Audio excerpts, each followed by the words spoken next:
Bien, mesdames et messieurs, chers collègues, l'Académie est en avance sur son temps et donc nous avançons de 4 minutes de début puisque vous faites déjà silence, et moi je me réjouis.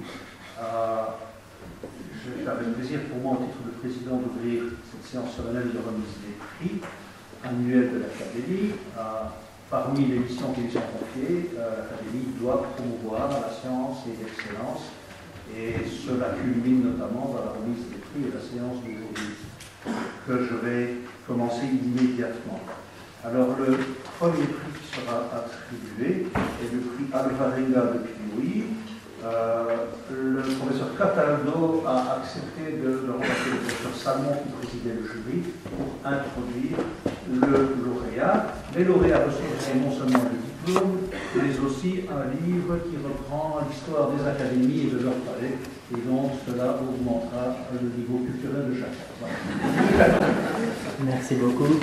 Alors voilà, le jury a une tâche assez difficile parce que nous avons reçu 8 candidatures et c'était 8 candidats extrêmement brillants avec des profils qui étaient tous très différents parce que c'est un prix généraliste, avec des curriculums qui étaient aussi très différents, des états de carrière, des avancements dans la carrière qui étaient très différents aussi. Donc il a fallu faire des choix et parmi toutes ces personnes très méritantes. Et donc c'est le docteur Géraldine Laloux qui a obtenu le prix, et le sujet de sa dissertation, donc, c'est le nouveau rôle d'un système de gestion du stress de l'enveloppe bactérienne dans l'homéostasie de la paroi d'Escherichia coli.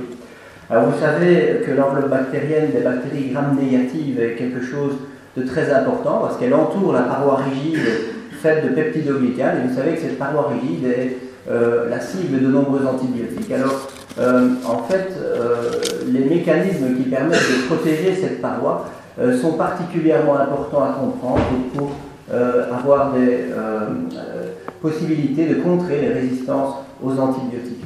Alors, je vais terminer, mais je vais reprendre quelques éléments du curriculum vitae de Madame Laloux. Elle est licenciée en sciences biologiques en 2005 à Namur avec une pré-GD et des félicitations, donc j'imagine qu'elle a eu des plus grandes distinctions chaque année. Oui.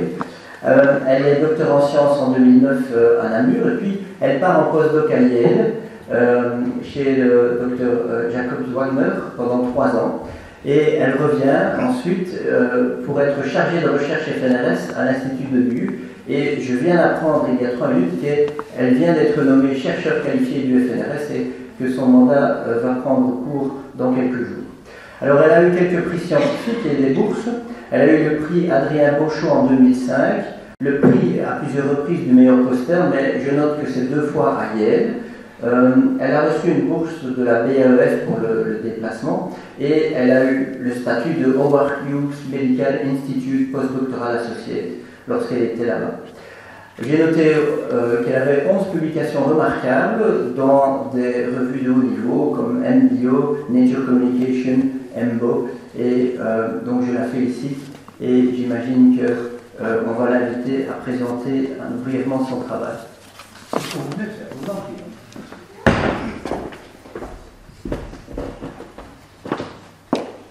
Merci beaucoup pour cette introduction. Monsieur le Président, Monsieur le Secrétaire perpétuel, Mesdames et Messieurs, bonjour. Je voudrais tout d'abord remercier très chaleureusement l'Académie de m'avoir octroyé ce prix, c'est vraiment un très grand honneur. Donc dans les quelques minutes qui suivent, je vais vous présenter très brièvement quelques-uns des résultats qui ont fait l'objet de ce travail. Donc, comme cela a été dit précédemment, je me suis intéressée plus particulièrement à l'enveloppe qui entoure les bactéries à gram négatif, en utilisant comme modèle la bactérie Escherichia coli. Alors cette enveloppe, qui est représentée très schématiquement ici et un peu plus en détail là, est un compartiment très complexe. Elle est constituée de différentes couches de composition physico-chimique distinctes. On voit ici une membrane externe, une membrane interne qui délimite un espace périplasmique. Dans cet espace périplasmique se situe un large polymère qui constitue la paroi de peptidoglycanes dont nous allons parler plus après. Alors cette enveloppe est en fait la première ligne de défense des bactéries contre les variations environnementales, les composés toxiques présents dans la nature, mais également les antibiotiques. C'est aussi via l'enveloppe que la bactérie acquiert les nutriments importants pour sa croissance. Et donc on comprend assez facilement que l'enveloppe est essentielle à la survie des cellules bactériennes. Et donc, il n'est pas surprenant qu'au cours de l'évolution, des mécanismes aient été sélectionnés qui détectent et répondent aux diverses conditions de stress qui menacent l'intégrité de cette enveloppe. Et ces mécanismes s'appellent, chez les bactéries, les systèmes de réponse au stress. Et au cours de mon travail, je me suis focalisée sur un des systèmes majeurs de réponse au stress chez Escherichia coli, qui est la voie de signalisation du signal CPX. Elle est représentée très schématiquement ici. Elle est constituée de nombreuses protéines, dont j'en ai dessiné 2 ici. Dans différentes situations de stress qui peuvent avoir lieu dans l'enveloppe, on peut constater une accumulation de protéines qui sont mal repliées. Ces protéines mal repliées vont activer une protéine qui est un senseur en membrane interne. S'ensuit un transfert de phosphate vers un facteur de transcription, qui est en fait un régulateur de réponse, qui va soit activer, soit réprimer l'expression de nombreux gènes. Ceci va avoir pour conséquence de permettre la réparation des dommages qui ont eu lieu au niveau de l'enveloppe, mais également de réduire la charge protéique dans cette enveloppe. Ce que je vous présente ici est en fait une vision très traditionnelle du système CPX qui existe depuis plus de 20 ans.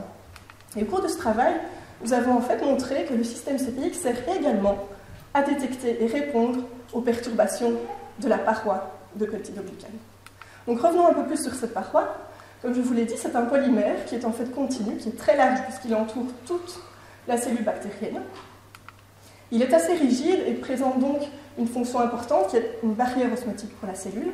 C'est aussi la paroi qui confère la morphologie à la cellule et son remodelage au cours du cycle cellulaire de la bactérie permet à la bactérie de croître et de se diviser au cours du temps.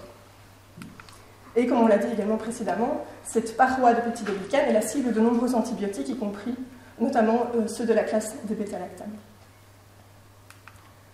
Et donc au cours de ce travail, nous avons constaté que le système CPX est en fait activé par la présence d'antibiotiques qui ciblent spécifiquement la paroi.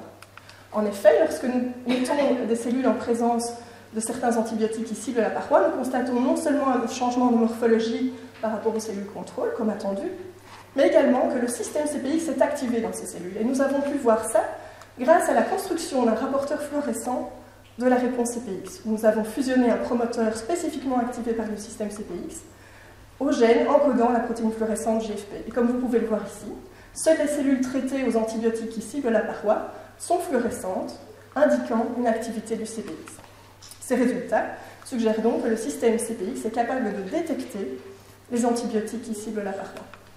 Nous nous sommes donc demandé si l'activation de ce système en présence d'antibiotiques fournit une réponse bénéfique pour la cellule. Et ça a été le cas. En fait, nous avons construit une souche mutante d'Escherichia coli incapable d'activer ce système CPX. Et nous avons mesuré sa sensibilité à différents antibiotiques. Et comme vous pouvez le voir ici, la sensibilité de cette souche mutante est plus importante que la souche contrôle. Ce qui signifie qu'en présence d'antibiotiques ciblant la paroi, dans des cellules normales, le système CPX fournit une réponse bénéfique pour la cellule en diminuant sa sensibilité à l'antibiotique. Cependant, lorsque nous modifions génétiquement les cellules afin qu'elles produisent une réponse CPX excessive, nous avons observé différents défauts de division, de croissance et de morphologie que nous avons pu quantifier et analyser de manière génétique. Et nous avons pu montrer que tous ces défauts étaient typiques d'une dérégulation de la synthèse de la paroi. Comme vous pouvez le voir par exemple ici, dans ces cellules qui ont une réponse CPX excessive, on a un très visible défaut de division, les cellules deviennent très longues au lieu de se diviser normalement. De plus, ces cellules étaient plus sensibles à différents antibiotiques ciblant la paroi que des cellules présentant une réponse CPX modérée ou basale. Ces résultats, combinés à d'autres que je n'ai malheureusement pas le temps de détailler ici, ont permis de démontrer que le réglage fin du niveau de réponse CPX est critique pour le maintien de l'homéostasie de la paroi chez Escherichia coli. En conclusion, notre travail a permis d'établir un nouveau rôle pour un système majeur de réponse au stress chez les bactéries, et nous avons également montré qu'un réglage fin de la réponse CPX est nécessaire pour maintenir l'homéostasie de la paroi d'Escherichia coli et les processus cellulaires fondamentaux qui en dépendent. Dans un contexte plus large, ces résultats contribuent donc à comprendre comment les bactéries adaptent leur physiologie pour se défendre contre certains antibiotiques. Je voudrais vous remercier d'abord pour votre attention, et puis remercier bien sûr le FNRS de m'avoir financé lors de ce projet postdoctoral et de continuer à le financer à l'avenir. Donc ce travail a été effectué dans le laboratoire du professeur Jean-François Collet à l'Institut de Duve, qui est un institut de l'UCL. Et je voudrais aussi remercier très chaleureusement Antoine Lelay, qui est un doctorant qui travaille avec moi, qui a produit beaucoup de résultats dans ce projet et qui continue sa thèse sur un sujet annexe. Merci beaucoup.